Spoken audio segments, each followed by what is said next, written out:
hari yang kedua pada bulan Ramadan ini, maka monggo kita susun atau kita tata ulang apakah memang selama Ramadan ini kita sudah punya rencana mau ngapain aja ataukah belum. Ibu-ibu sudah punya rencana, Bu? Bapak? Rencana ini apa? Sing jelas terawih, gitu. Terus itu sudah jelas. Alhamdulillah, semoga kalau saya lihat kemarin itu sampai hampir nggak kuat ya jamaahnya, sampai uber-uber ke depan sana ya, sudah sampai mepet, bahkan bapak-bapak itu pun juga sudah benar-benar sampai kayaknya nggak kuat kayak gitu. Ya semoga saja kita semuanya, ya bapak-bapak, ibu-ibu dan juga termasuk saya, tetap semangat beribadah dari awal sampai akhir. Amin Allahumma amin. Hanya saja hal itu terkadang kita lihat pada awal-awal Ramadan. Mungkin nanti bisa kita lihat pada pekan pertama, itu atau 10 hari yang pertama. Apakah barisannya itu mundur ataukah maju? Ya, mundur malah alhamdulillah ya, artinya banyak sekali malah tambah jamaah gitu. Tetapi pada secara realitanya, secara kenyataannya biasanya tambah maju. Karena apa? Nah inilah terkadang banyak godaan di tengah-tengah Ramadan atau mungkin seminggu pertama aja itu sudah banyak godaan. Godaan ya macam-macam ya, mungkin kalau anak muda mau nongkrong-nongkrong gitu. Kalau ibu-ibu ya ada sih, insya Allah ada ya. Meskipun kalau malam biasanya nonton TV-nya apa Bu? Drama atau apa? Sinetron ya, sinetron sampai ngomong sinetron. Sinetronnya mungkin bagus-bagus sehingga tertarik untuk ekstramen koela. Insya Allah ibu-ibu yang ada di sini tidak tergoda ya dengan acara-acara TV ataupun juga dengan ya kegiatan-kegiatan yang lain, sehingga tetap istiqomah, tetap terawih sampai dari tanggal 1 sampai terakhir, ya. Amin Allahumma amin. Ibu-ibu sekalian, kenapa kita perlu mensyukuri nikmat, terutama adalah nikmat kita disampaikan pada bulan Ramadan, karena doa-doa yang kita yang kita harapkan gitu, itu dikabulkan oleh Allah. Sebelumnya kita berdoa, Allahumma ballighna Rajab wa Sya'ban wa ballighna Ramadan. Ya Allah, sampaikanlah kami pada bulan Ramadan, dan saat ini Allah menyampaikan pada bulan Ramadan. Kenapa ibu sekalian? Karena banyak orang yang sebenarnya itu mereka itu ingin berpuasa, gitu ya, ingin bertemu dengan Ramadan, tetapi ternyata Allah mentakdirkan lain. Ada yang mereka itu meninggal dunia, ada yang sehingga ya tentunya tidak ketemu dengan Ramadan ya, ada yang karena sakit sehingga tidak bisa berpuasa. Padahal pahala yang didapatkan ketika pada bulan Ramadan itu banyak sekali keutamaan yang didapatkan.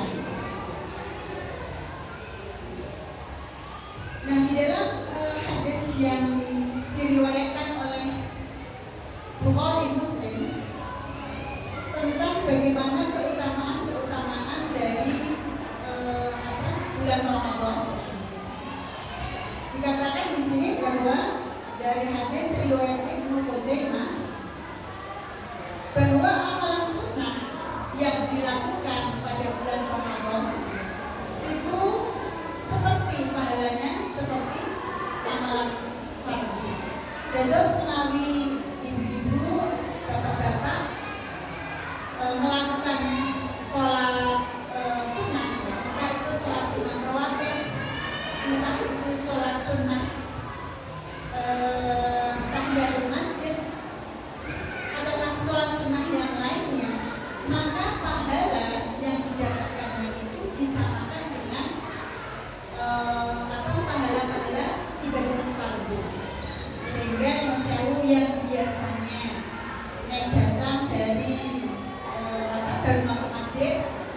biasanya langsung duduk, monggo.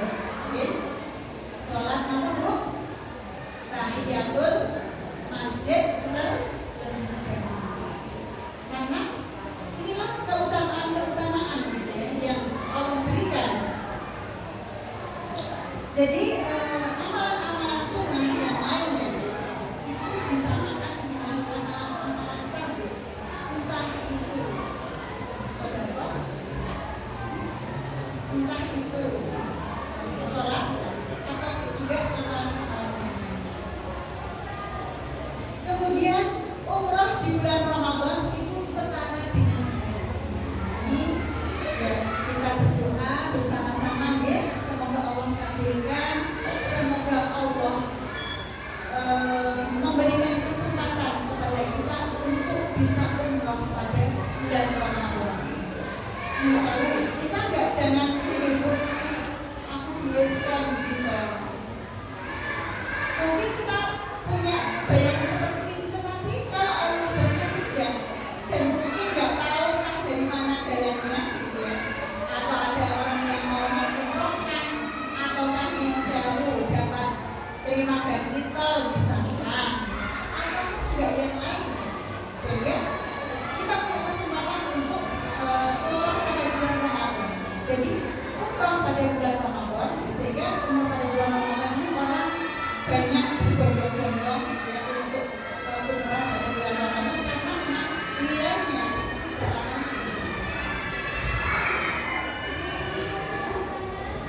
Jadi di sini ada beberapa hadis saya tentang bagaimana fadilah keutamaan dari bulan Ramadan.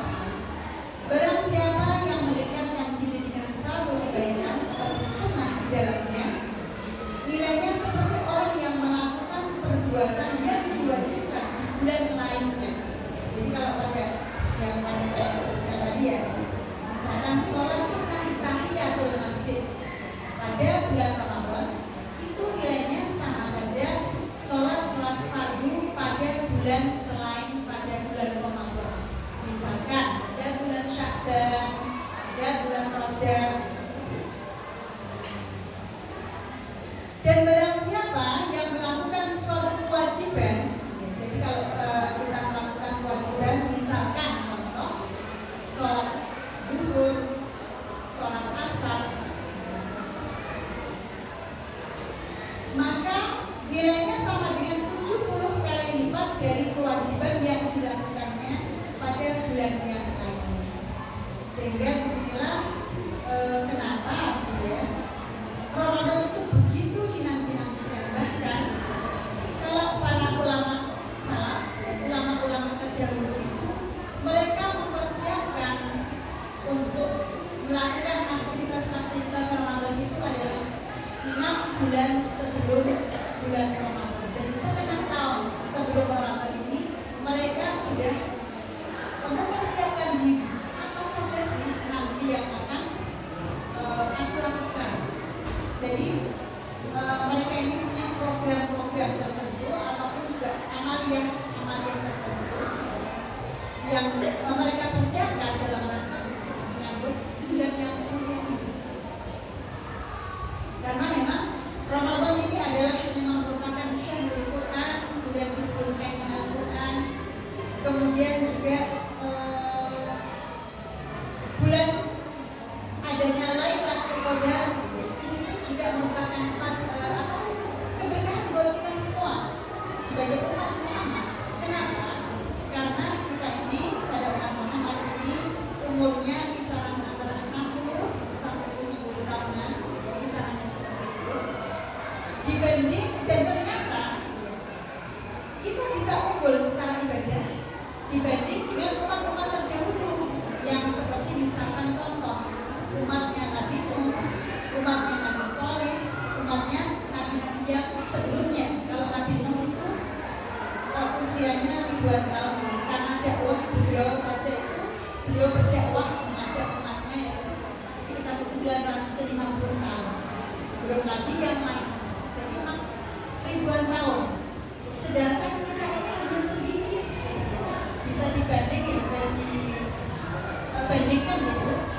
ribuan tahun, 1000 tahun lebih dengan 60 sampai 70 tahun. Tentunya kalah banyak deh kalau tidak Allah tidak memberikan kelebihan, salah satunya adanya malam Lailatul Qadar, di mana satu malam itu sama dengan 83 tahun. Makanya di sini bagaimana ibu semuanya kita mempersiapkan diri dan juga memang perlu bekal agar kita tahu apa saja sih yang bisa kita lakukan ya pada bulan Ramadan, di mana Ramadan ini adalah bulan yang penuh dengan ampunan. Man shoma Ramadhana imanan wa ihtisaban ghufira lahu ma taqaddama min dhanbi. Man shoma, barang siapa yang berpuasa. Ini kalau ada ulama yang mengatakan bahwa ini adalah ibadah pada siang hari. Shoma itu kan dilakukan pada siang. Man shoma Ramadhana, barang siapa yang berpuasa pada bulan Ramadan imanan, karena keimanan, hanya mengharapkan pahala dari Allah, hanya karena Allah ini. Imanan wa ihtisaban ghufira lahu ma taqaddama min dhanbi, maka ghufira akan diampuni semua dosa-dosa yang telah lalu. Tentunya di sini ya terkecuali dosa syirik ya.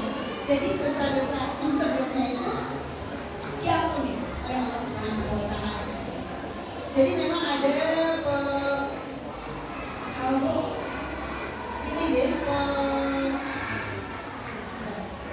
ada sebuah hadis yang agak panjang gitu ya. Jadi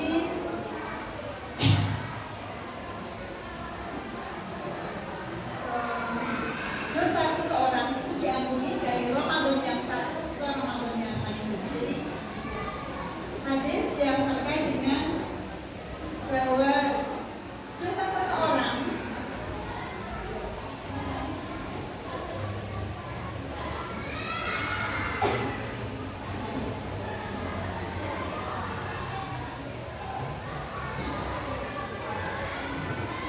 dari sholat ke sholat yang 5 waktu. Jadi Allah mengampuni. Ini hadis dari Sahih Muslim.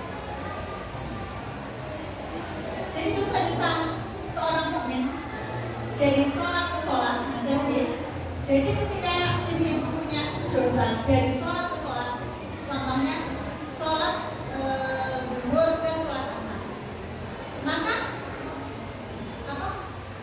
batas waktu antara sholat ke sholat itu, dosa-dosa itu semuanya itu akan diampuni oleh Allah. Jadi sholat ke sholat, jadi sholat misalkan dari sholat maghrib ke sholat isya, sholat isya ke sholat subuh, itu merupakan penggugur dosa-dosa orang muslim. Jadi sholat ke sholat yang 5 waktu, juga dari Jumat ke Jumat. Jumat benjang punika nggih. Jumat benjang punika, Jumat sepekan sebelumnya ke Jumat besok ini, benjang Jumat deh. Itu dosa-dosa kita itu diampuni oleh Allah. Nah, tentunya bagi orang-orang yang mereka itu sholat Jumat, dan juga bagi orang-orang yang sholat 5 waktu.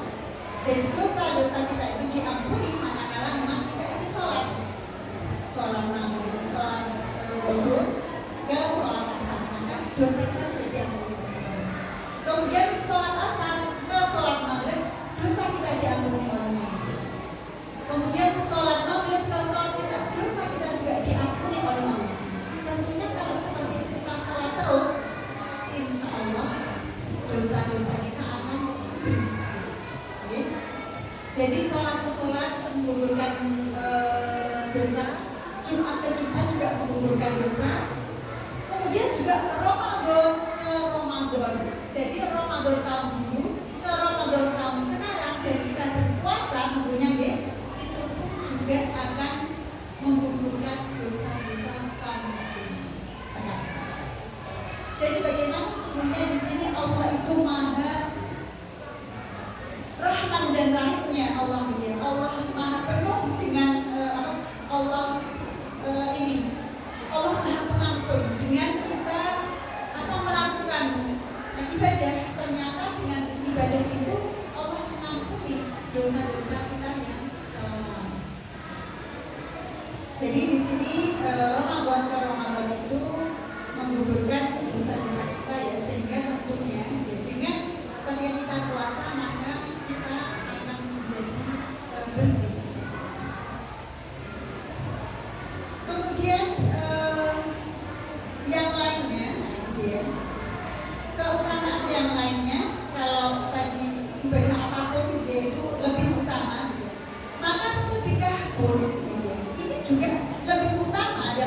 riwayat Tirmidzi, sedekah yang paling utama adalah sedekah di bulan Ramadan. Makanya di sini kita juga perlu nyuwun sewu ibu-ibu, bapak-bapak, yang namanya beribadah itu juga perlu modal, ya.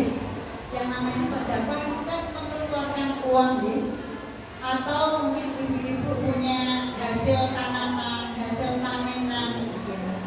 Telo, sewu, apa pekarangan wonten telo, wonten apa malih Bu? Lombok, saat ini Lombok Semarang. Jadi sedekah Lombok Bu, monggo. Lombok lama banget ya, saat ini monggo jadi sedekah.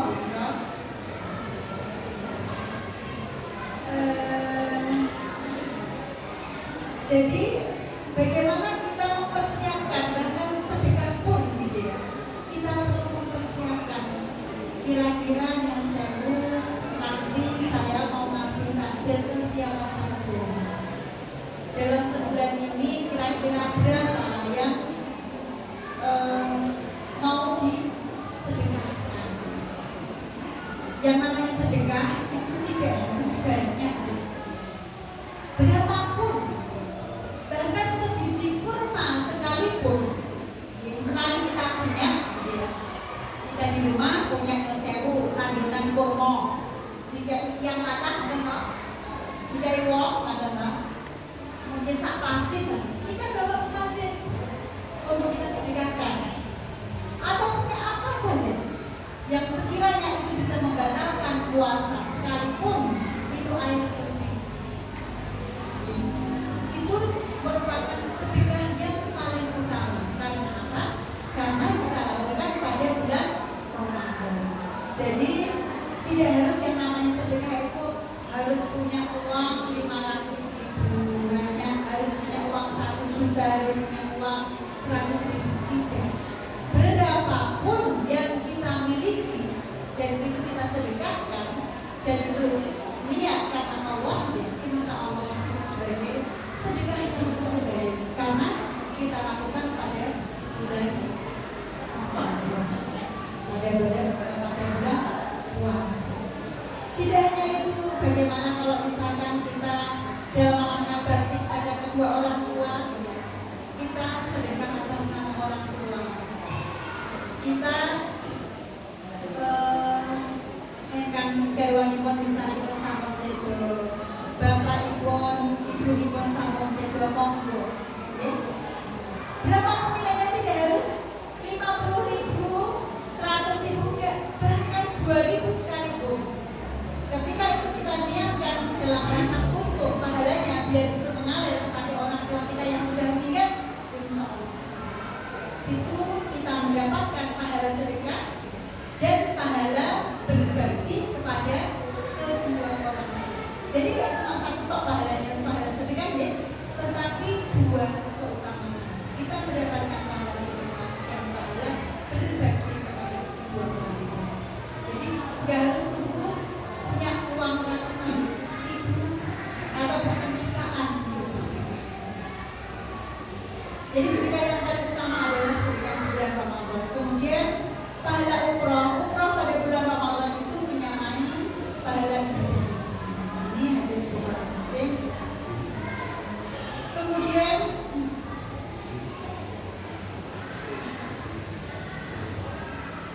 pahala puasa. Setiap amal kebaikan manusia itu akan dilipat gandakan 10 hingga 700 kali lipat. Jadi semua amal kebaikan manusia, ya ibu, itu akan dilipat gandakan 70. Tadi itu 70 itu paling sedikit, ya, hingga 700 kali.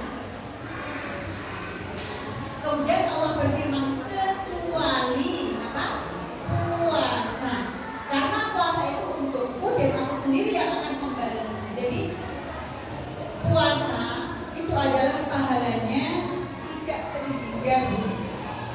Bahkan malaikat tuh gak tahu piro pahalanya puasa karena Allah yang akan memberikan pahala tersebut. Dan ini ada 3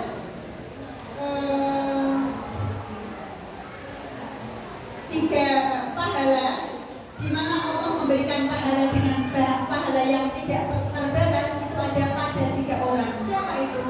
Pertama adalah orang yang berpuasa pada bulan Ramadan. Ini pahalanya tidak terbatas, melebihi 700 kali kebaikan. Kemudian yang lainnya, yang kedua, nanti pada kesempatan lain bisa dibahas ya, adalah pahala orang yang sabar. Ternyata pahala orang yang sabar itu tidak terbatas, sehingga kesabaran pun juga tidak terbatas. Terus misalnya wonten tiyang ingkang sanjang aku wis napa biasanya kesabaranku sudah tidak terbatas lagi. Ini enggaknya mana? Oh, sudah habis kesabaranku. Ini salah kaprah. Karena kesabaran itu tidak ada batasnya. Karena Allah memberikan pahala yang tidak terbatas kepada orang-orang yang bersabar ini. Dan yang ketiga adalah pahala yang tidak terbatas itu diterima oleh orang-orang yang memaafkan ketika didolimi. Didolimi mawon itu terasa sakitnya itu di sini gitu. Jadi kan ngoten. Tapi karena dia mau memaafkan, maka ternyata Allah memberikan pahala yang tidak terbatas.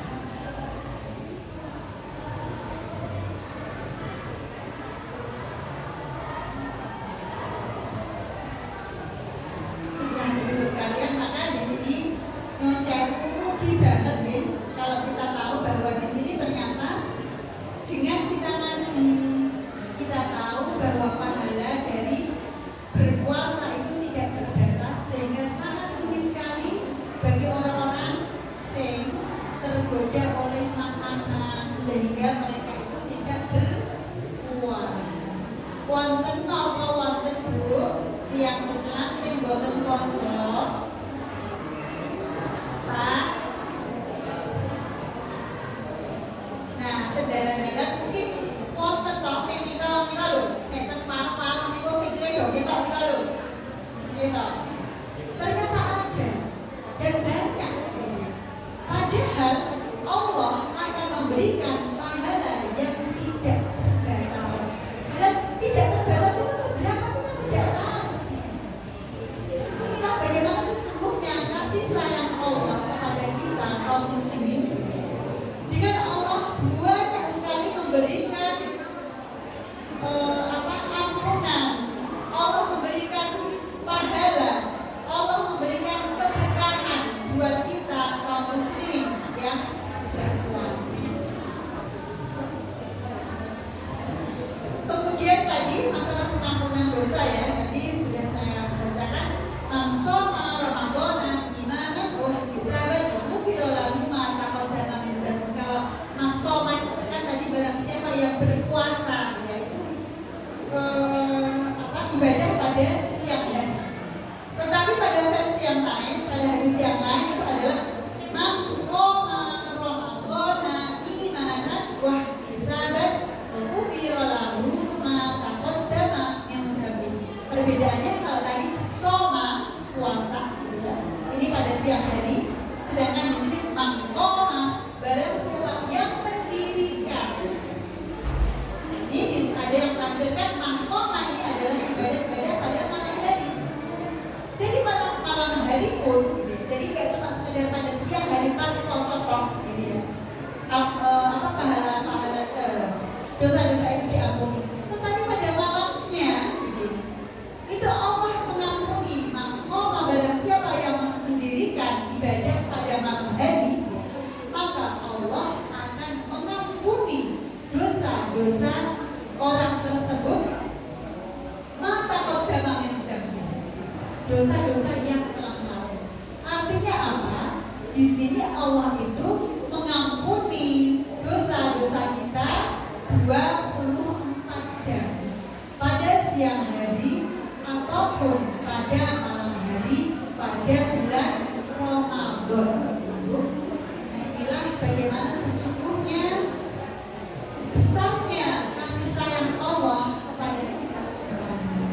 sehingga kita harus bersyukur kepada Allah ya, dengan cara apa? Bagaimana kita mempersiapkan mumpung ini masih awal-awal ya, awal-awal puasa pada hari yang kedua, kita rencanakan ibadah kita mau apa saja, tilawahnya yang sewu. Kalau puasa insya Allah ya pasti gitu kan, selama memang kita kuat gitu ya. Kemudian terawihnya bagaimana, apa cuma tutup kedang, ngarep taruh buri, di tengah ini banyak godaan sehingga kita nggak terawih gitu kan. Padahal Allah tadi melipat gandakan pahala. Terawihnya seperti apa ya. Kemudian sholat-sholat yang lainnya, misalkan sudah setengah masjid gitu ya, tahiyatul masjid ketinggalan, emang banget ya, kecuali memang benar-benar sudah masuk waktunya sholat. Kemudian juga yang lainnya adalah ketika zikir kita, ketika kita di rumah itu kan gak selamanya kita itu apa bu istilahnya ngaji sholat kan boten gitu. Tetapi ada waktu-waktu kosong. Bagaimana kita memanfaatkan waktu-waktu kosong ini? Apakah kita isi dengan zikir atau tidak? Nah di sini mungkin ada yang memplanning, merencanakan paling orang dalam sehari aku kudu zikir dengan misalkan bertasbih subhanallah, subhanallah, subhanallah, subhanallah, subhanallah. Kita bertasbih sebanyak 100 atau bahkan 300 kali.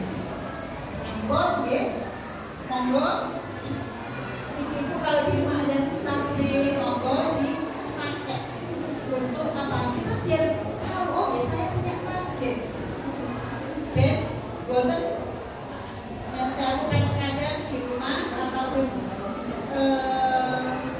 istilahnya apa nih, ngelamun mendalam, bahkan kadang ngelamun. Jangan sampai ketika pada Ramadan ini kita ngelamun, tidak kita isi waktu-waktu yang ada. Dan sebenarnya kita kosong itu diisi dengan hal-hal yang tidak ada artinya. Target sholawatnya pengen pinter, mungkin coba latihan sholawat paling boten ping 1 sedinten. Oh bar sholat duhur 20, bar asar 20. Monggo masing-masing memperkirakan kinten-kinten zikir-zikir yang mau dilakukan, entah itu tasbih, entah itu istighfar. Terutama istighfar ini adalah dilakukan lebih utama menjelang waktu subuh atau sekitar waktu sahur. Ada kan? Karena di rumah saya nggak ada TV, kasih water kawan itu ngelawan buatan kayak pas menjelang sahur.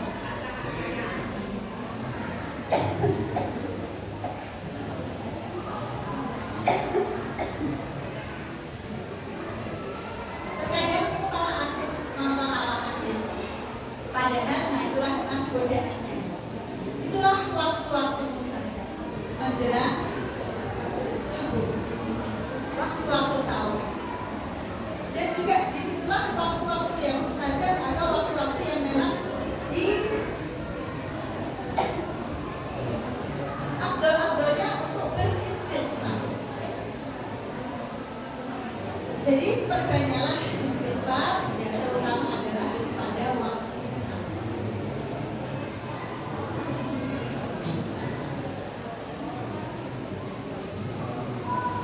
Saya ini bukan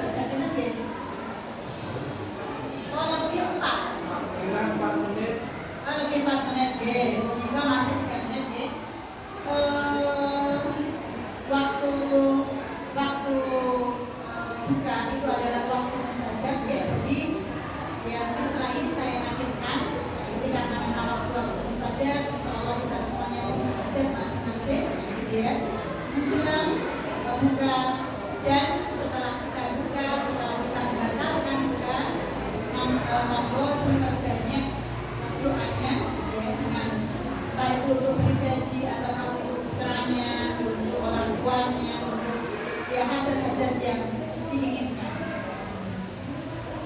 Jadi ibu sekalian, monggo dengan bagaimana Allah memberikan kenikmatan berupa nikmat kita bisa bertemu dengan Ramadan ini, kita niatkan dan kita rencanakan dengan sebaik mungkin gitu ya, sehingga Ramadan tahun ini kita bisa beribadah dengan semaksimal mungkin ya, dan Allah senantiasa memberikan keadaan sehat walafiat kepada kita semua. Banyak maaf apabila ada hal-hal yang kurang berkenan, saya cukupkan sekian. Billahi taufiq wal hidayah. Wassalamualaikum warahmatullahi wabarakatuh.